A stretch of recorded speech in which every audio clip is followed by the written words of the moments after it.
Oke, halo teman-teman, balik lagi di Fisika Sumba. Kali ini kita akan membahas materi yang baru. Eh, untuk di video kali ini, kita akan belajar tentang hukum-hukum Newton ya. Jadi hukum-hukum Newton dan kaitannya dengan gerak yang kita sudah pelajari di video-video sebelumnya tentang gerak lurus, lalu gerak parabola. Nah, kalau di video sebelumnya yang kita pelajari di materi-materi sebelumnya, kita kan fokusnya hanya di bagaimana benda itu dia bergerak ya, bergerak. Nah, di video-video itu kita tidak pelajari atau di materi-materi itu kita tidak pelajari yang menyebabkan benda itu bergerak itu apa sebenarnya, gitu ya. Nah, itu kita tidak bahas di situ. Nah, di video kali ini, yang di materi yang ini, yang tentang hukum Newton dan gravitasi ini, kita akan belajar apa yang menyebabkan benda-benda itu bergerak, gitu ya. Nah, si Newton ini membuat beberapa rumusan yang dikenal dengan hukum-hukumnya. Dia membuat ada 3 hukum ya, ada hukum 1, hukum 2, dan hukum 3. Jadi hukum ini semuanya berbicara tentang gerak ya. Jadi semua berbicara tentang gerak. Nah, kalau kita perhatikan benda-benda di sekitar kita, entah itu dia benda itu bergerak lurus ya, bergerak lurus, atau dia melalui gerak jatuh bebas, atau dia bergerak seperti gerak parabola, bahkan dia bergerak melingkar atau gerak rotasi, itu melalui 3 persamaan itu ya, pasti dipelajari dengan 3 persamaan itu. Jadi hukum 1 Newton, hukum 2 Newton, dan hukum 3 Newton. Ya. Nah, di video kali ini, di video yang pertama ini, kita akan membahas tentang hukum 1 Newton. Oke? Ya, bagi teman-teman yang belum subscribe,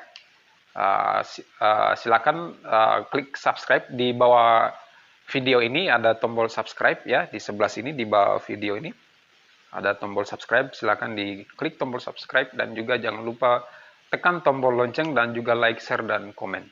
Jadi kalau ada pertanyaan-pertanyaan atau diskusi atau saran, bisa langsung komen di bawah sini ya. Oke? Ya, kita masuk di materi yang pertama. Kita akan belajar tentang hukum 1 Newton.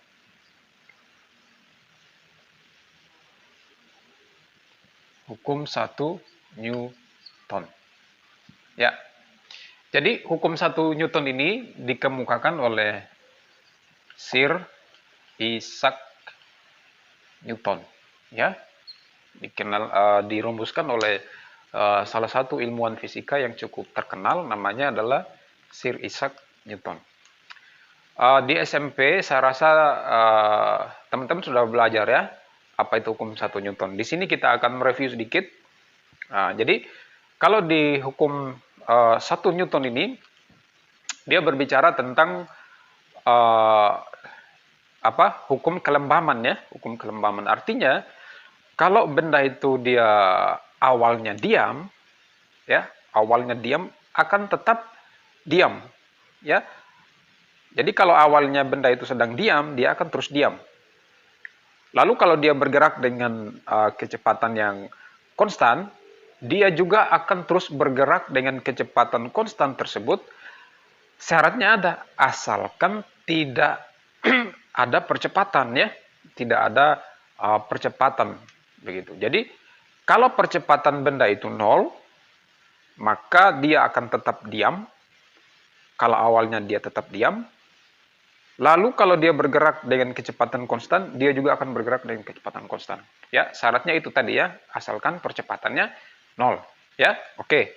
Jadi di sini di hukum 1 Newton ini persamaannya sigma F sama dengan 0. Ya, sigma F sama dengan 0. Artinya ini jumlah gaya sama dengan 0. Jadi kalau jumlah gaya yang bekerja pada benda itu sama dengan 0, maka benda itu akan tetap diam atau bergerak dengan kecepatan konstan. Ya. Nah, jadi sigma F sama dengan 0. Di sini benda diam. Lalu yang kedua V konstan. Ya, jadi hukum 1 Newton ini berlaku bagi benda yang sedang diam dan juga bergerak dengan V konstan. Ya, oke. Jadi kalau kita rumuskan ini, ya, oke. Misalnya saya punya satu balok terletak pada satu bidang datar. Ya, katakan ini masanya M. Lalu dia diberi gaya F1 sama dengan 20 Newton. Ya. Lalu di sini juga ada gaya F2. Nah, kita harus menentukan berapa besar gaya F2 ini sehingga benda ini harus tetap diam. Ya, ini keadaannya diam ya. Diam. Oke. Kira-kira berapa besar F2? Nah, untuk mencari nilai besar gaya F2 ini, maka kita menganalisisnya dengan hukum 1 Newton. Jadi, sigma F sama dengan 0. Ya, oke. Sigma itu dalam matematika itu adalah jumlah. Berarti jumlah gaya. Berarti ya, kita jumlahkan gaya. Ingat kalau dia ke kanan bisa positif, lalu ke kiri dia bernilai min. Tanda-tanda ini sebenarnya juga bisa di sini bernilai negatif atau bisa di sini bernilai positif, ya. Asalkan kita tetap konsisten, begitu ya. Kalau kita konsisten seterusnya di sini positif, di sini minus, ya kita pakai itu. Atau kalau di sini min, di sini positif, bisa juga ya. Tidak masalah ya, asalkan kita konsisten. Tetapi biasanya yang dipakai itu ini, gitu ya. Kalau dia ke kanan, gayanya berarti bernilai positif. Kalau dia ke kiri bernilai negatif. Oke. Sekarang kita jumlahkan gayanya, ya. F1 sigma itu kan jumlah ya, berarti tambah ya. Tambah F2 itu harus sama dengan 0. Ya. Berarti F1 kalau kita lihat gaya F2 ini kan ke kiri ya, berarti di sini tambah min F2 sama dengan 0 ya. Berarti F1 ditambah min F2 ya. Berarti di sini min ya. Berarti F1 kurang F2 sama dengan 0 kan, positif kali min kan min ya. Ya. F1-nya berapa? 20 kurang F2 sama dengan 0. Berarti kalau kita mau cari F2, berarti 20 sama dengan F2. Min ini pindah ke sebelah kanan berjadi tandanya berubah ya, dari min menjadi positif. Jadi besar gaya yang harus diberikan F2 ini terhadap benda yang bermassa M ini adalah 20 Newton. Nah, kalau kita lihat sini kan sudah pasti diam kan? Ya, di sini yang dorong ke sana 20, yang dorong ke sini juga 20, sama-sama kuat. Ya, gayanya sama-sama kuat sehingga bendanya akan tetap diam. Oke? Lalu kalau kasusnya seperti ini. Ya, kalau kasusnya begini. Ini misalnya ada satu balok ya. Ini massanya M, lalu di sini ada F1 10 Newton. Lalu di sini ada ada F2 besarnya 5 Newton. Lalu di sini F3. Ini harus berapa? Supaya benda ini dia diam ya. Diam. Oke, kira-kira bagaimana menyelesaikan ini? Oke, kita lihat sini ya. Lihat sini. Berarti sigma F sama dengan 0 ya. Berarti F1 tambah F2 tambah F3 sama dengan 0 ya. Berarti F1-nya berapa? 10 ya. Lihat F2-nya ke kiri, berarti min ya. Min F2. F3-nya juga ke kiri, berarti min F3 sama dengan 0 ya. Berarti di sini 10 kurang F2-nya berapa? Min 5 kurang F3. sama dengan 0 ya. Ini 10 kurang 5, 5. Kurang F3 sama dengan 0. Berarti F3 sama dengan 5. Ya, F3-nya sama dengan 5 Newton. Ya, mudah ya.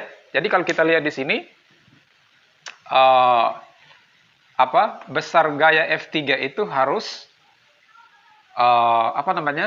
harus ditambah 5 Newton, ya kan? Harus ditambah sebesar 5 Newton sehingga benda ini akan tetap diam, ya. Oke, bisa ya? Ya. Itu kasus yang kedua seperti ini. Nah, kalau misalnya bendanya bergerak dengan V konstan. Tadi kan bendanya diam ya, yang ini. Bendanya diam. Maka, kalau dia bergerak dengan V konstan, maka misalnya ini ada satu partikel ya, ada satu partikel dia bergerak ke sana ya, dia menggelinding. Menggelinding dia ya, dia berputar seperti ini. Gitu ya, dia berputar ke arah kanan. Nah, kalau dia bergerak seperti ini, V-nya kan pasti konstan ya kan? Kalau V-nya konstan artinya tidak ada penambahan atau pengurangan percepatan. Ya, jadi kalau dia bergerak ke sana, V-nya 10 meter per sekon, maka dia akan bergerak seterusnya itu. Ya, berarti di sini A-nya sama dengan 0, lalu ke sini juga A sama dengan 0, atau dari atas A itu sama dengan 0, juga dari bawah A itu sama dengan 0. Tidak ada percepatan yang bikin benda ini dia berputar, bertambah lambat atau bertambah cepat. Ya, jadi V-nya selalu konstan. Ya, jadi resultan percepatan di sini semuanya bernilai 0 gitu ya. Jadi kalau sudah seperti ini, maka benda ini akan bergerak dengan kecepatan konstan 10 itu. Oke? Nah, oke, bisa ya, bisa dipahami. Jadi untuk hukum 1 Newton ini konsepnya sederhana. Kalau dia diam, maka terus diam. Lalu kalau bergerak dengan V konstan, akan terus bergerak dengan V konstan, asalkan percepatannya sama dengan 0. Oke? Untuk membuktikan ini, untuk membuktikan benda yang bergerak V konstan itu A-nya sama dengan 0, nanti lihat lagi di video sebelum ini. Ya. Nah, ini kalau ini ada yang kita sedikit lupa ya. Kalau ini kalau seperti ini ya. Lalu kalau dia seperti ini, misalnya benda ini dia di sini massa, lalu di sini ada gaya berat W sama dengan M kali G. Misalnya massanya 10 kg, berarti gaya beratnya berapa? Gaya beratnya 10 kali 10 sama dengan 100 Newton. Ya, 100 Newton kan? Nah, untuk menganalisis ini kan bendanya diam ya. Kalau kita lihat gaya di sini, harusnya kalau dia diam, sigma F-nya kan harus sama dengan 0 kan, supaya dia diam. Berarti harus ada gaya 1 ke sini, ya kan? Itu namanya gaya normal. Besar gaya normal berapa? Hasilnya adalah 100. Ya. Nanti kita bahas apa itu gaya normal, tetapi intinya bahwa gaya dalam fisika itu selalu punya pasangan. Ya. Kalau dia bergerak ke kanan, ada gaya ke kiri, gitu ya. Atau ada gaya gesek. Kalau lantainya kasar, gitu ya. Jadi kalau seperti ini ada W, pasti ada N. Ya. Oke, saya rasa demikian untuk hukum 1 Newton ini. Sampai jumpa di video berikutnya untuk membahas tentang hukum 2 Newton. Oke? Jangan lupa klik subscribe dan tekan tombol lonceng untuk mendapatkan notifikasi dari channel ini. Terima kasih.